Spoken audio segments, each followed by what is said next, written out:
मैं आनंद प्रजापति आप सभी को जॉइन फॉर एडुकेशन में स्वागत करता हूं।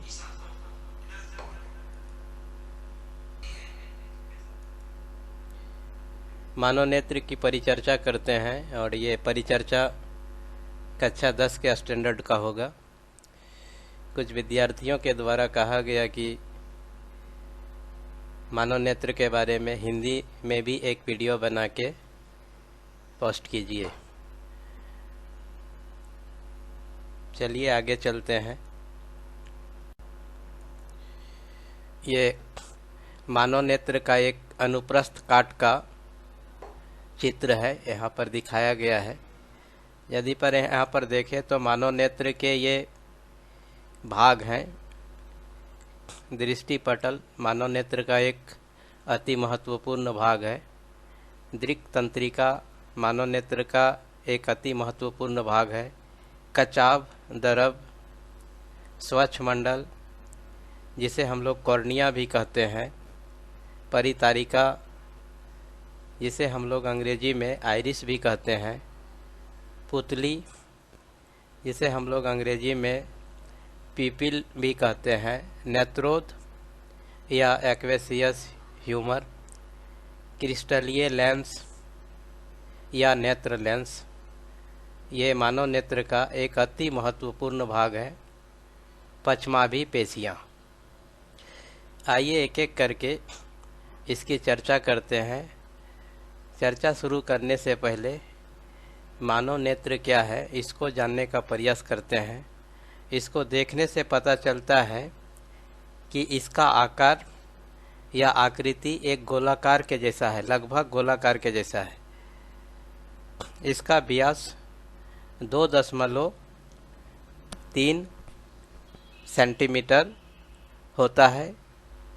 कुछ पुस्तकों में इसका व्यास 2.5 सेंटीमीटर भी बताया गया है, लेकिन एनसीईआरटी के पाठ्य पुस्तक में इसका व्यास 2.3 सेंटीमीटर बताया गया है। चलिए थोड़ा सा देखते हैं। मानव नेत्र एक अत्यंत मूल्यवान एवं सुग्राही अंग है। यह हमें इस अद्भुत संसार तथा हमारे चारों ओर के रंगों को देखने योग्य बनाता है। आँखों को बंद करके रंगों को पहचान पाना असंभव है। इस प्रकार समस्त अंगों में मानव नेत्र अधिक महत्वपूर्ण है। आइए अब मानव नेत्र के अलग अलग भागों की विस्तृत चर्चा करते हैं।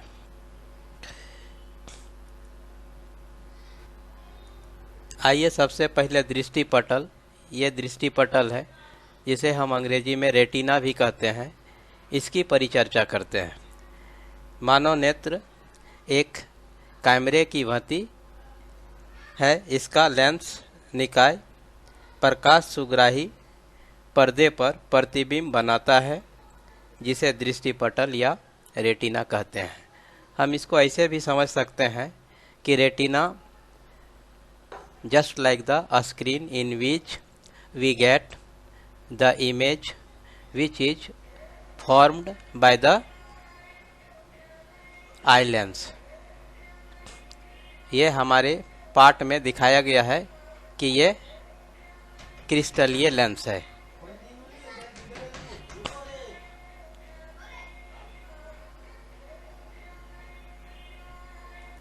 ये हम लोग चर्चा कर रहे थे दृष्टिपटल का। अभी घर में कॉल बेल का रिंग बज गया, थोड़ा सा व्यवधान हो गया, फिर आगे चलते हैं।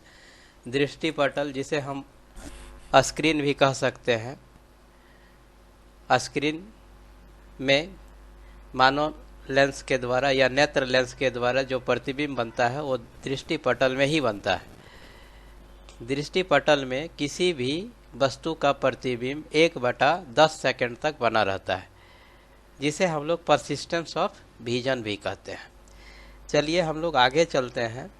स्वच्छ मंडल जिसे हम लोग कॉर्निया भी कहते हैं, थोड़ा सा इसकी चर्चा करते हैं। इसकी चर्चा करने से पहले दृष्टिपटल को थोड़ा सा आगे लेके चलते हैं। मानव नेत्र एक कैमरे की भांति है। इसका लेंस निकाय एक प्रकाश सुग्राही पर्दे पर प्रतिबिंब बनाता है जिसे दृष्टिपटल या रेटिना कहा जाता है। चलिए, बहुत अच्छा है। अब आगे चलते हैं। स्वच्छ मंडल, जिसे हम लोग कॉर्निया भी कहते हैं। कॉर्निया है क्या? कॉर्निया या स्वच्छ मंडल मानव नेत्र का अति महत्वपूर्ण भाग है। प्रकाश एक पतली झिल्ली से होकर नेत्र में प्रवेश करती है जिसे कॉर्निया या स्वच्छ मंडल कहा जाता है। अर्थात नेत्र में जो प्रकाश प्रवेश करता है वह स्वच्छ मंडल से होकर ही प्रवेश करता है और यह एक प्रकार का पतला झिल्ली होता है। अर्थात स्वच्छ मंडल या कॉर्निया क्या है? तो एक पतली झिल्ली है जिससे होकर के प्रकाश प्रवेश करता है नेत्र में। अर्थात हम लोग ये कह सकते हैं कि प्रकाश एक पतली झिल्ली से होकर के नेत्र में प्रवेश करता है जिसे कॉर्निया या स्वच्छ मंडल कहा जाता है। आँख के प्रत्यारोपण में कॉर्निया या स्वच्छ मंडल का ही ट्रांसप्लांटेशन या प्रत्यारोपण किया जाता है। तो हम समझ सकते हैं कि स्वच्छ मंडल या कॉर्निया का हमारे मानव नेत्र में कितना बड़ा महत्वपूर्ण स्थान है। प्रकाश एक पतली झिल्ली से होकर नेत्र में प्रवेश करता है जिसे कॉर्निया या स्वच्छ मंडल कहा जाता है। चलिए आगे चलते हैं। ये क्रिस्टलीय लेंस या जिसे हम लोग नेत्र लेंस भी कहते हैं। अर्थात मानव नेत्र में नेत्र लेंस या क्रिस्टलीय लेंस का अति महत्वपूर्ण स्थान है। यदि यहाँ पर हम चित्र में देखें तो ये देखने से ऐसा लगता है कि यह एक उत्तल लेंस यहाँ पर लगा हुआ है। अर्थात नेत्र लेंस बिल्कुल उसी प्रकार का कार्य करता है जो उत्तल लेंस करता है। विभिन्न दूरी पर स्थित वस्तुओं के दूरी को समायोजन करते हुए उसका प्रतिबिंब दृष्टिपटल पर बना देता है। तो देखते हैं, विभिन्न दूरियों पर रखी वस्तुओं को दृष्टिपटल पर फोकसित करने के लिए आवश्यक फोकस दूरी में सूक्ष्म समायोजन करने वाले अंग को ही क्रिस्टलीय लेंस या नेत्र लेंस कहा जाता है। चलिए आगे चलते हैं। ये अगला महत्वपूर्ण भाग मानव नेत्र का परितारिका, जिसे हम लोग अंग्रेजी में आइरिस भी कहते हैं, बहुत ही महत्वपूर्ण स्थान है। कॉर्निया के पीछे गहरा पेशीय डायफ्राम होता है। कॉर्निया के पीछे ये देखिए कॉर्निया है, इसके पीछे ये देखिए गहरा पेशीय डायफ्राम होता है जो पुतली के आकार को शेप को नियंत्रित करता है, परितारिका कहलाता है। हम ऐसे भी कह सकते हैं कि परितारिका या आइरिस के रंग पर ही आँख का रंग निर्भर करता है। अर्थात यदि परितारिका या आइरिस का रंग काला हो तो आँख का रंग भी काला होगा। परितारिका अथवा आइरिस का रंग भूरा हो तो आँख का भी रंग भूरा होगा। अर्थात the colour of the I depends upon the colour of the iris, therefore it is one of the most important part of the human आई। ये मानव नेत्र का अति महत्वपूर्ण भाग है। चलिए आगे चलते हैं। कॉर्निया के पीछे गहरा पेशीय डायफ्राम जैसी संरचना होती है जो पुतली के आकार को नियंत्रित करता है, परितारिका कहलाता है। परितारिका आँख के रंग को निर्धारित करता है।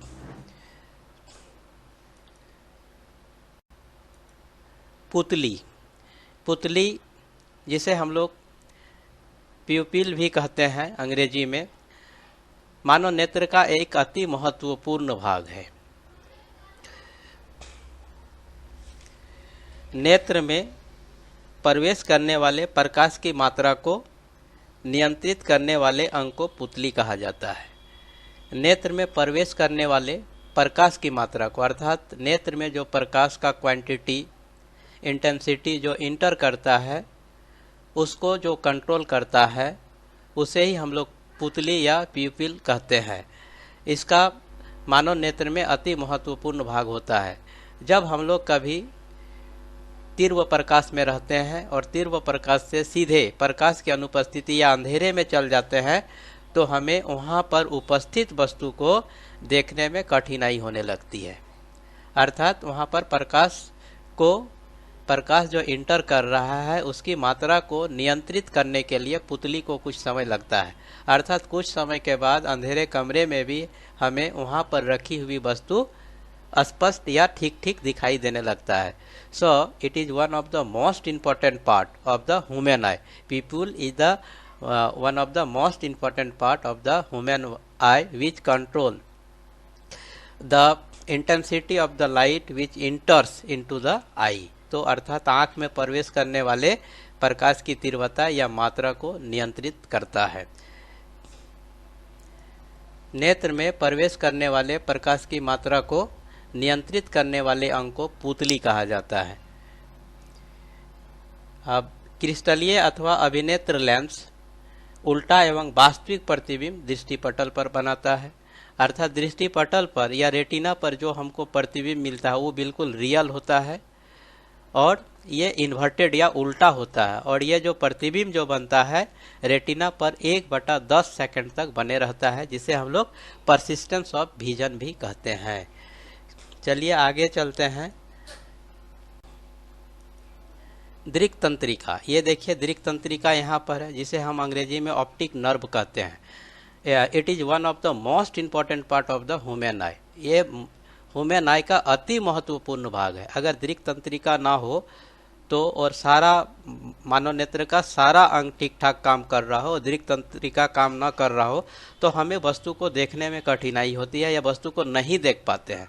तो यह दृक् तंत्रिका है क्या? दृक् तंत्रिका दृष्टिपटल पर वस्तु का प्रतिबिंब बनने पर वहां स्थित प्रकाश सुग्राही कोशिकाएं सक्रिय हो जाती है। अर्थात दृष्टिपटल पर जो है वो आपका लाइट सेंसिटिव ऑर्गन होते हैं, और जैसे ही यहाँ पर इमेज फॉर्मेशन होता है दृष्टिपटल पर, जैसे ही या रेटिना पर जैसे ही इमेज बनता है वहाँ के जो लाइट सेंसिटिव ऑर्गन जो है वो एक्टिव हो जाते हैं, और यहाँ से एक्टिव होने के साथ ही यहाँ पर इलेक्ट्रिक सिग्नल जनरेट होते हैं, और ये इलेक्ट्रिक सिग्नल जैसे ही जनरेट होता है ये इलेक्ट्रिक सिग्नल को दृक् तंत्रिका या ऑप्टिक नर्व जो है इसको कैप्चर करता है, और कैप्चर करने के बाद इसको ट्रांसमिट या ट्रांसफर कर देता है हमारे मस्तिष्क या ब्रेन को।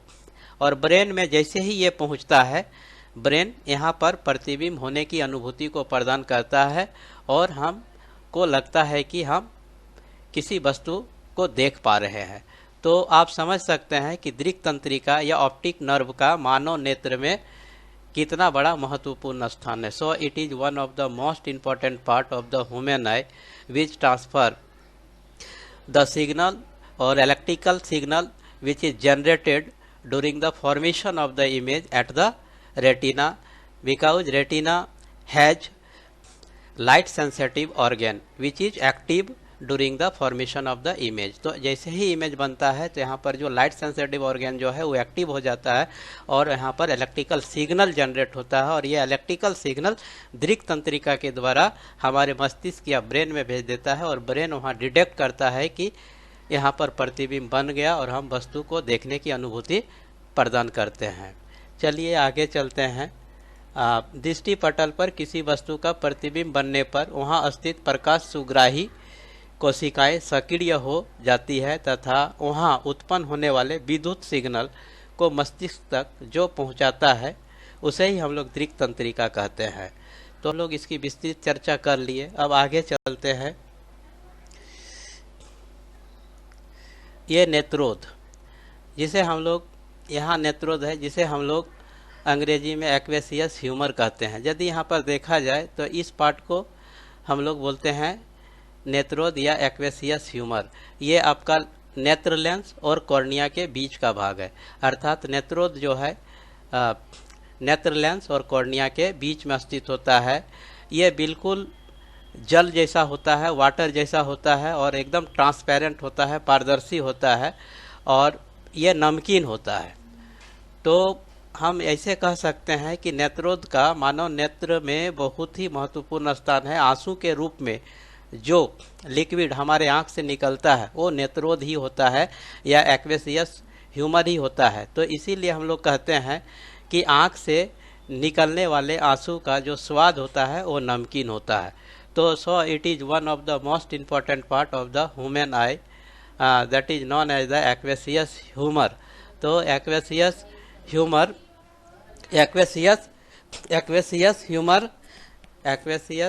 is one of the most important part of the human eye.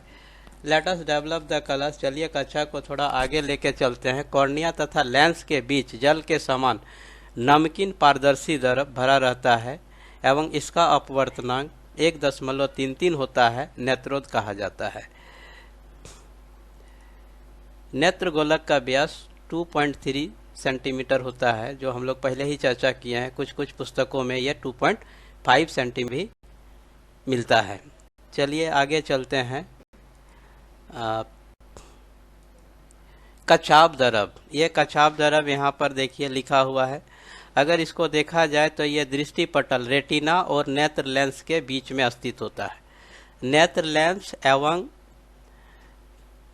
दृष्टि पटल के बीच के भाग को कछाव कक्ष या विट्रियस चैम्बर, अंग्रेजी में बोले तो विट्रियस चैम्बर कहते हैं, और इसको कछाव द्रव को अंग्रेजी में बोले तो विट्रियस ह्यूमर कहते हैं। तो ये कछाव द्रव जो है दृष्टि पटल और नेत्र लेंस के बीच में होता है। यहाँ पर एक लिक्विड होता है जो ट्रांसपेरेंट होता है और बीच के भाग कछाव कक्ष कहते हैं एवं यहाँ पर उपस्थित द्रव को ही कछाव द्रव कहा जाता है।